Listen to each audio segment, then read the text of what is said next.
These communist parties keep on cooking up and delivering new radical youths that are misinforming others into radical communism.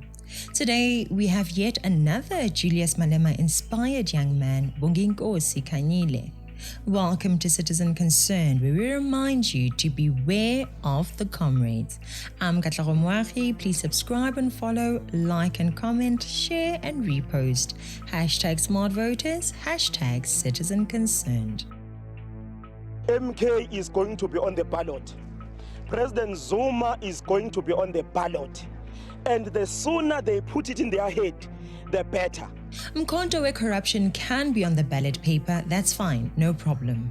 Former President Jacob Zuma, however, cannot be on the ballot. The Constitution of South Africa is very clear.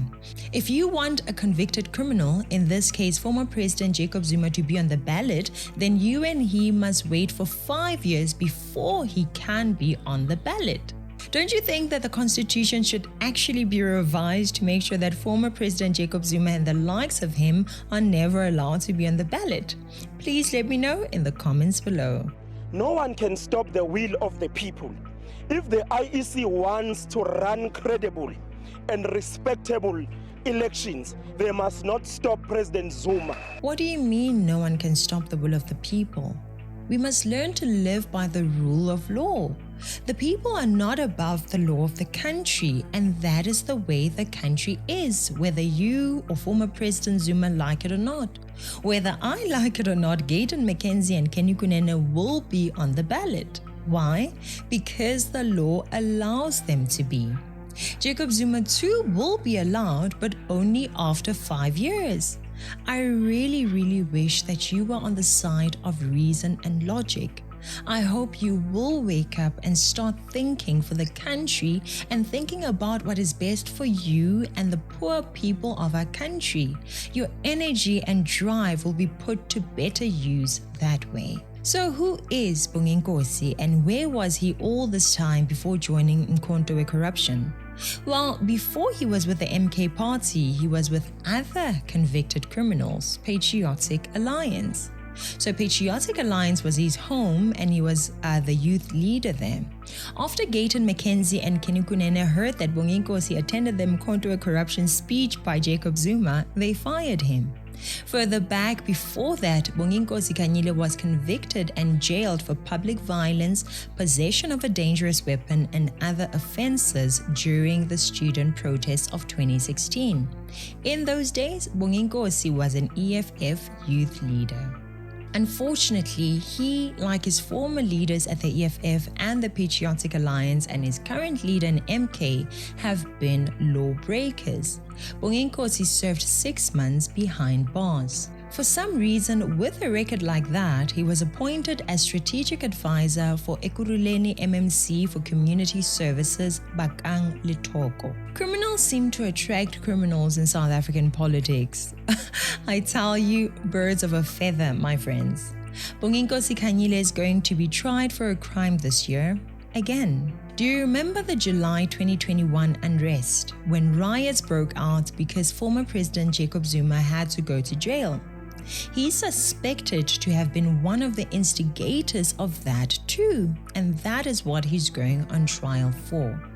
From being a leader at the EFF, the same EFF which hated Jacob Zuma, to fighting to keep Jacob Zuma out of jail, to joining the Patriotic Alliance and back to Jacob Zuma.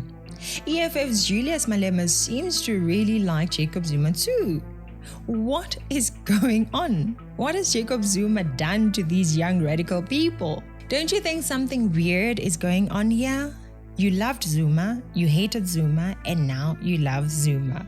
Okay. Bonginkosi is currently out on bail. His trial dates are scheduled from the 3rd to the 14th of July this year.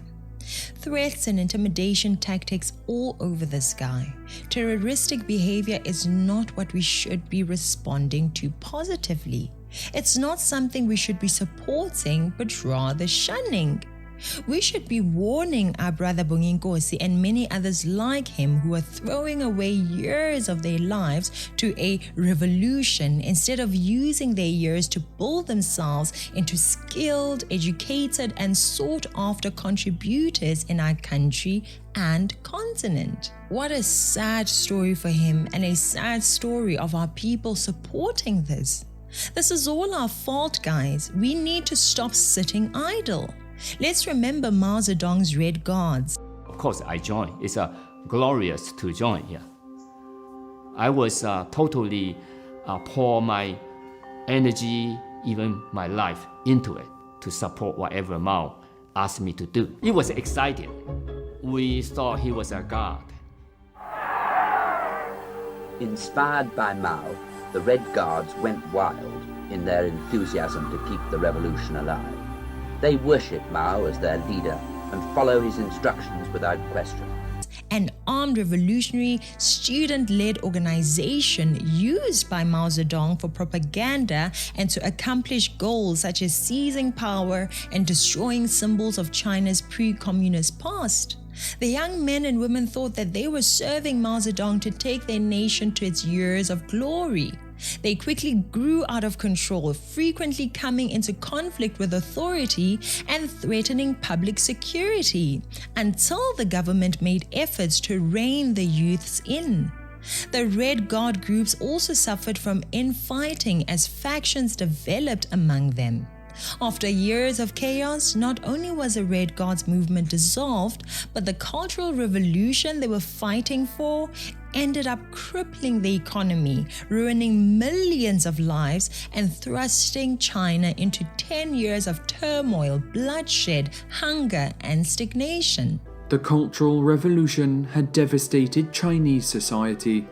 While it is impossible to give an accurate figure, millions are thought to have died, with millions more suffering permanent physical or mental damage. The Red Guards were also victims. Brainwashed by a lifetime of propaganda, they would kill for their great leader, while missing out on vital years of education, with youth unemployment becoming a serious issue.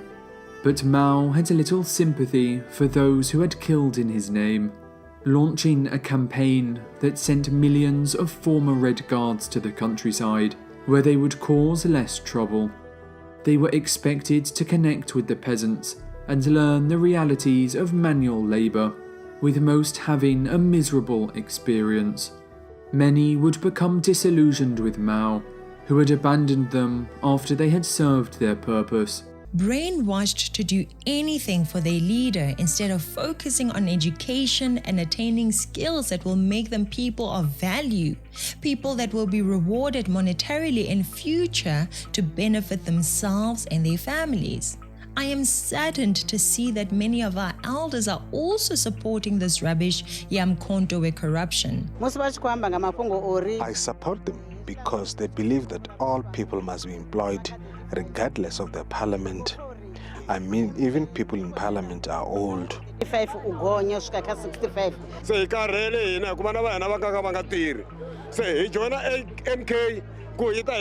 We want jobs for ourselves and our children.